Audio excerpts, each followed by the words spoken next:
Good morning, everybody. Welcome to Defying Expectations Over 60. I am your podcast host, Suki Jeffries. I'm a life coach. I'm an international best-selling author, and I like to help women at or nearing retirement age to figure out the next season of their life so they've got purpose and meaning and fun.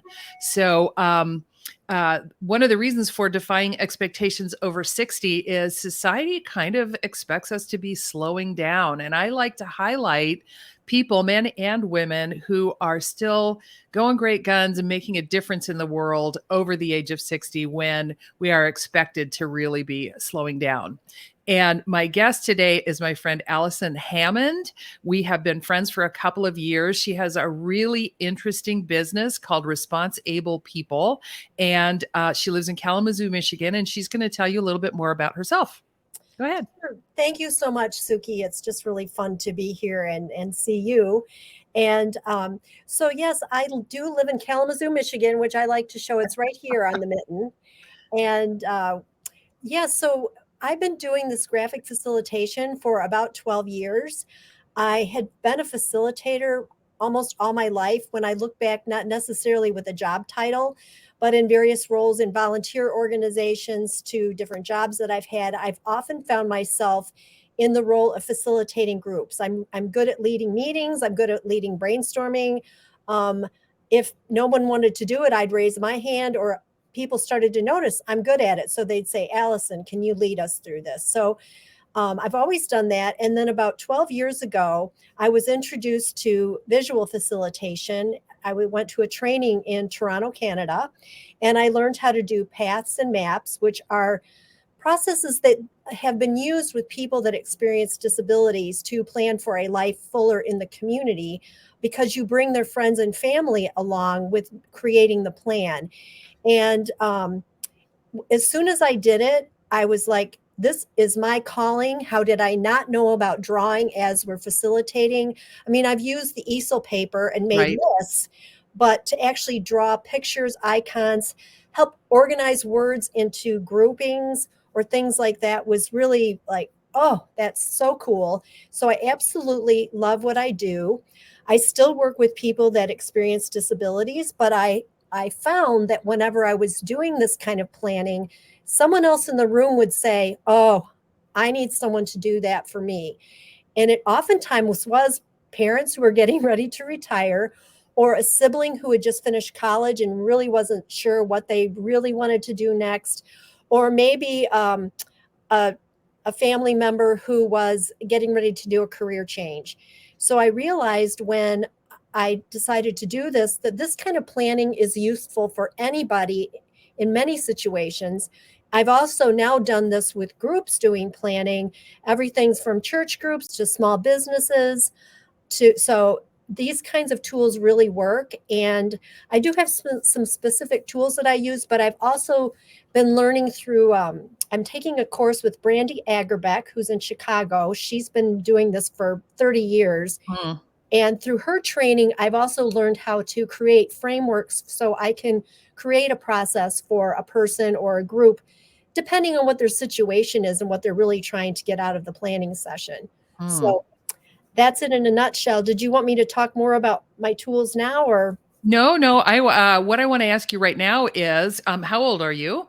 Oh, I'm 62. 62. Excellent. And are you considering slowing down, or is this, I mean, you say you've been doing this particular thing for about 12 years. What's your trajectory? My trajectory. Well, I was laughing with someone the other day who we were looking back at pictures of our grandparents, and my grandparents, I knew 4 sets of great grandparents. So, and 2 sets of grandparents. I mean, I knew them. I wasn't just a small child. Mm-hmm. So I've seen different ways that people experience after 60 and aging. But the thing is, we were talking about, it's particularly the women, because that's who we notice. It seemed like there was a point in time where there was ways they were supposed to be. And we were laughing, saying, nobody gave us the memo. So, for example, up until just recently, I still did Taekwondo 3 times a week. I was no longer sparring, but I was still doing taekwondo. I'm still physically active. And, I started this business when I was 60 years old. And I learned how to do it when I was 50. Right. So, like I said, no one gave me the memo. And when I think about when people ask me what do I want to be doing 10 years from now, I'm also old enough and wise enough to know I probably have no idea. Mm. But Yeah. I know that my hopes are that I still will be able to be as active and involved, curious, learning, and that my business will still be here and active. Yeah, and that's amazing. That's the thing, with the advances in medicine and nutrition and all of the things that really help us to live longer. We can expect over 60, we can expect 20 to 30 years. I mean, that's a decent career, It is. length. And so I love that you're not really, you don't know what you're going to be doing at 72. However, you're planning to keep going for Right, now. Yeah. exactly. Yeah, and, I feel like if I can help people, to, better their lives or increase the happiness and the purpose in their lives, why give that up? Exactly, Yeah, exactly. yeah, it's fun. So you and I, we actually started talking about this interview when you and I met to figure out how we can collaborate because as a Right. life coach and as a graphic facilitator, I mean, our services really complement each other. And so this interview was really born of that brainstorming, if you will. And I love the idea that not only, once someone's really kind of clear about where they want to go, that we can develop something visual that they can keep in front of them. I mean, how Right. does your process work if you're defining a path or a map for somebody? Sure. Well, a really cool thing that I just did on Sunday was I did a plan for my mother and father. My mom's 85, my dad's 88. They are in their what our friend Ed Zinkiewicz would call their slow go years. Yes. Mhm. And the thing that was really cool about it was that my dad actually said, "Why don't you do what you do for us?" Because being my parents and my dad's my daddy, I had not suggested it because I never was sure where that was going to go. So anyway, it worked out really well because we as a family and my mom and dad were actually really able to share what their hopes are for this next phase in their life, what they want to be doing, what they don't want to be doing, where they want to Mhm. be, where they don't want to be. Then we talked about what is working right now, what's still working with my mom having some mobility issues. My dad's memory is not great and Mhm. they're making it work. It's pretty amazing how they are between the two of them making it work. But we know that things are progressing. And so we were able to think about what are some next things that we can do to put some things in place so what you want to have happen is more likely to happen. And what you don't want to have happen is less likely to happen. And so that kind of a tool that I used is what I call a life trajectory. It's not really saying we've got a goal. This is actually where we want to be in a year because, Mm. they're 85 and 88. We don't know. Right. We do know what steps we can be putting in place so that everything can be as close to what they're hoping for as possible. Yeah. And so what did that end up looking like? Can I share my screen? Will that work? That's a really good question. Let's see. I know I think I Click can. I just didn't click know. present. Is there a present button down at the bottom of There your screen? is. Yeah, try that. We'll see. I pulled it up. Who knows if it'll work, but can you see that? I can see it. Oh, add to stream. Hang on. There we go. So this is what I did for my mom and my dad. Look at that. And what I did was I drew those intersecting hearts. And, we were able to talk about, what do they hope for, where they are now, and what the next steps are. And so there's a lot of words in this plan, but what is cool that I can do is, create this image. And my dad took it right home. It's hanging on from their mantle in front of their fireplace in the living room. And the thing is, okay, so one of the first things was my dad needs to get up in the morning with my mom because my mom will not do her exercises or she finds 10 other things to do. Yeah. So he needs to get up with her. The other thing they need to do daily because of his memory is go over their calendar. So I went over there yesterday and that's their first step, and I'm their accountability person. So I was able to say, "Hey, how did that go this morning?" And it hadn't. And so we were able to Okay. talk about and remind them, "Okay, remember in this we looked at the picture and said, remember, this is mother's got to do this. You've got your memory that we want that not to continue progressing as fast as quickly." Right. So there was a reason behind that.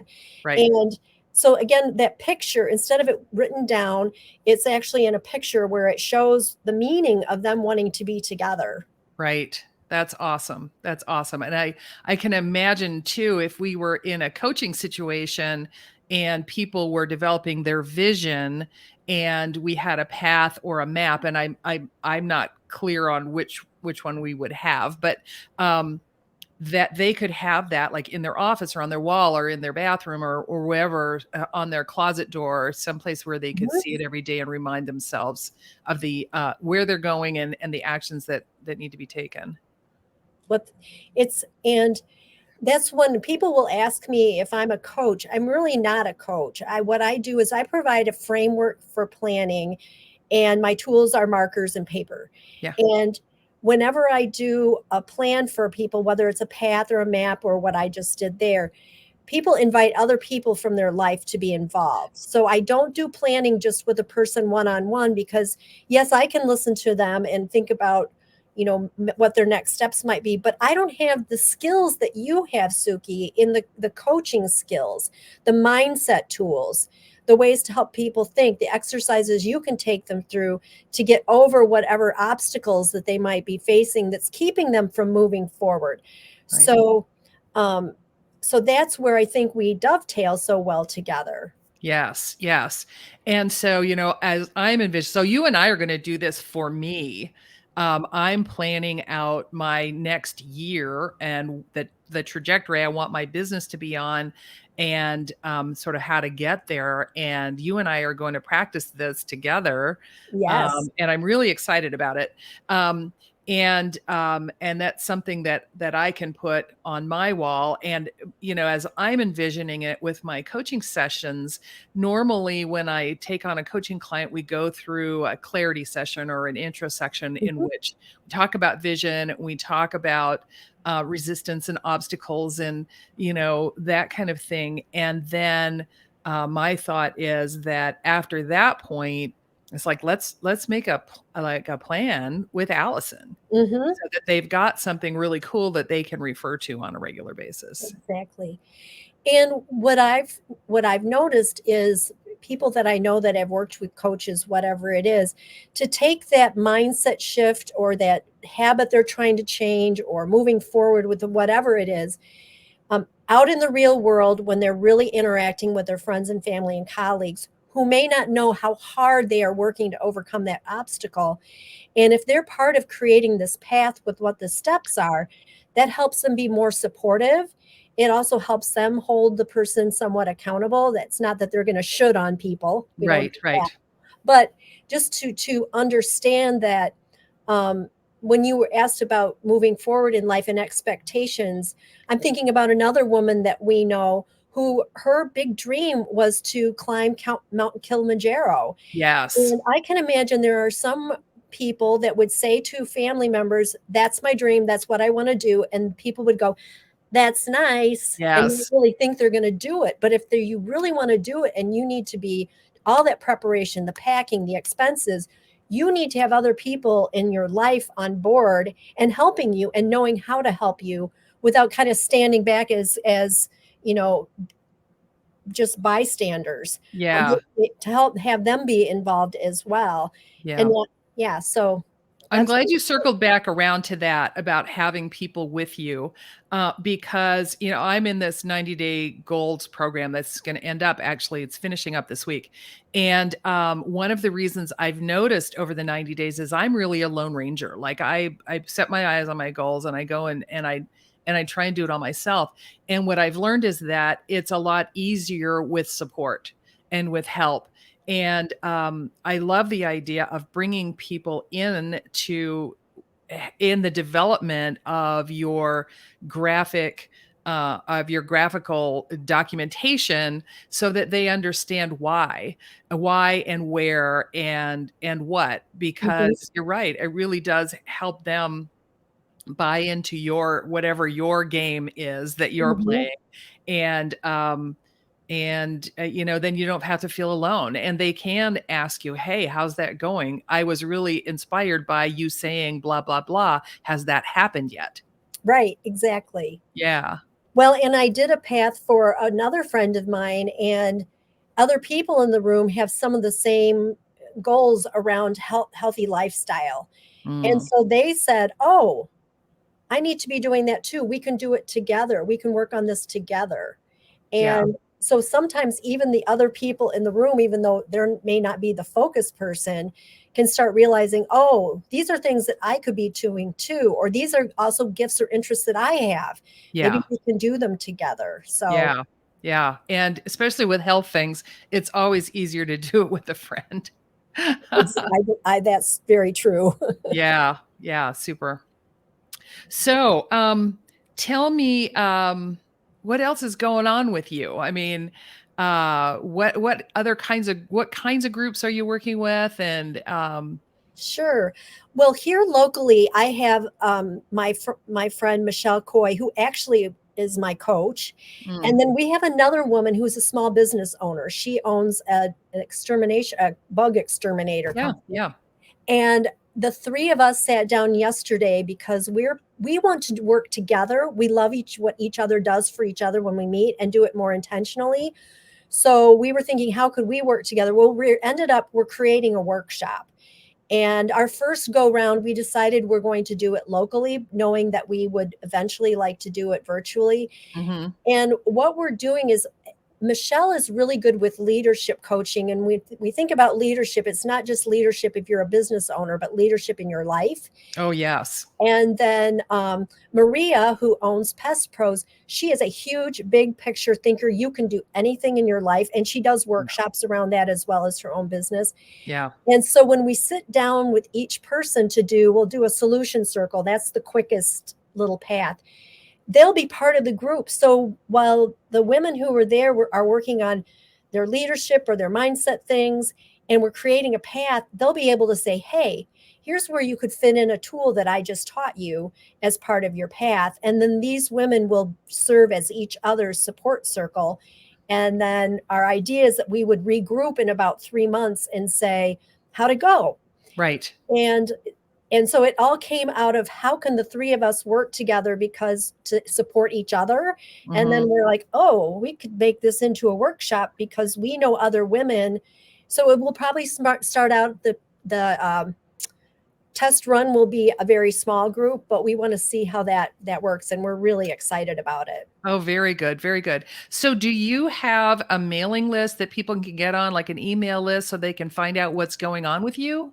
That is a really excellent question, because my marketing people that are part of my path for this year are in the process of helping me set up regular emails. Okay. If you go to my website, you can actually click and contact me, and I can gather web emails that way. I don't have the pop-up button that says, hey, join my subscription yet. Gotcha. Um, Is it responsablepeople.com? it is responsablepeople.com. Okay, and I'm just going to put that up on the screen. Thank you. Yes. And it's got the E on the end of response. Is that right? No, it doesn't Oh, actually. okay. Okay. Thank you. Let me do Um, that again. I can edit. Whoops. what I also have going on is I did have a path done for myself for my business, and I'm now getting around to actually doing some things like reorganizing my website. So for those of you who go there, there's a nice picture of me, and it's all about me, but Yes. my links I'm going to change up, so I have like a subscription link, or for people can click and get more information about each of the tools, that Perfect. thing. Yeah. So I'm excited about that. For those of you who might be joining in who have small businesses, you'll understand how I started out doing everything by myself, and now I'm ready to put on my big girl pants, so to speak, and pay some people to do some things for me. Yes, exactly. I'm in that boat too. I have a phenomenal virtual assistant named Tiffany Harness, and yeah, she helps me out in ways. She's thought about ways that she can help me that I didn't even think of, and I'm very excited about it. Yes, So, yeah, it's nice not to be doing it all yourself. A lot of pressure and a lot of golly, how do I do that? right. Hmm. So cool. So I will also be putting your contact information in the comments on YouTube and on Facebook and on LinkedIn so people can contact you. If you want to use Allison's services, that's great. If you end up doing some coaching with me, there's a good chance that Allison will be part of your package so that you'll have something beautiful. I've seen some of the things that she's done, and you'll like looking at them, as well as them being really purposeful and useful. You will like looking at them. So Allison, I'm so glad to have you today on Defying Expectations Over 60, and I'm really looking forward to our collaboration. Same here. Thank you so much, Suki. Yep. And everybody tune in again next Tuesday, 11 a.m. Pacific time for Defying Expectations Over 60. Until then, I'll see you later.